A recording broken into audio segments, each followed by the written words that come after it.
Many of the things we're talking about today, we've been talking about over the years and trying to take small bites, trying to do something to move in another direction here to kind of do some rebalancing.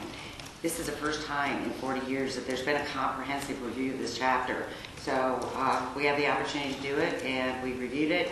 This is what the result is of that review. Well, let's be real clear about what this bill does and does not do. First of all, it guarantees insurance.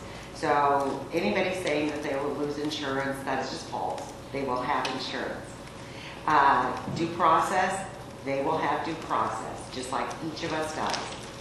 So we have protected classes for different situations. So you can't practice age discrimination. You can't practice any kind of discrimination that's in the code. Everybody has that protection. So they are protected. The governor's been saying all along he wanted to have this health care approach where all government would come together and it would get lower rates, etc. And the bill sponsor in the House and the Senate said, we're not going to do that. Well, here's why. We listened.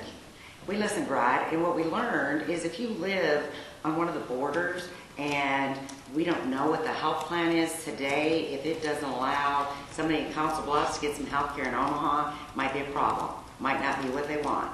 So I think the fact that we have a pool available that may offer great opportunity, that's an option. That's something people could take a look at. But if it doesn't meet their needs, then they can go look at or create perhaps a different pool.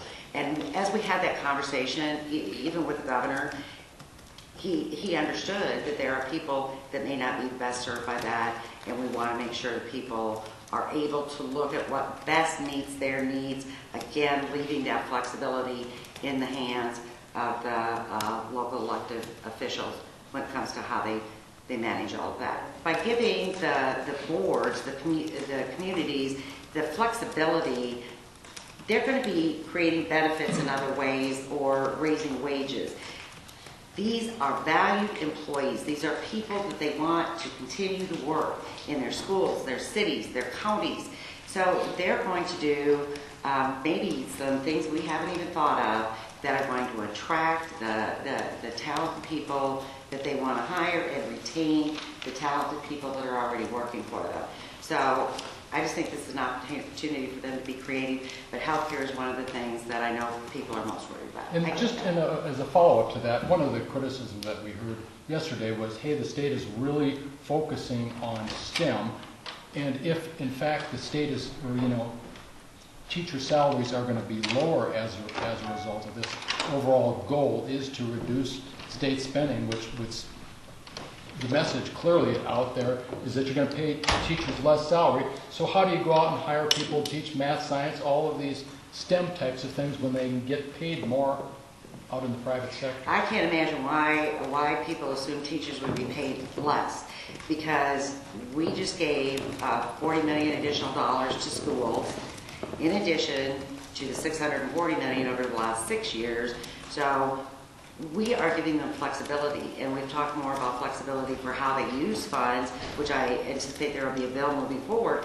But I don't think that translates to lower salaries. In fact, I think it translates to opportunities that we haven't even thought of. And talking to my local school superintendents, they're very excited by some of the changes we're making from the standpoint that they could actually reward good teachers under this plan. They would have the ability to give bonuses to outstanding teachers. So, I haven't talked to any superintendent at any time in my entire district who is considering or thinking, hey, this gives us an opportunity to lower wages or anything like that. It's just the opposite. It's moving in a very normal fashion.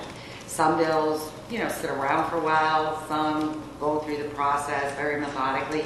This is going through the process very methodically.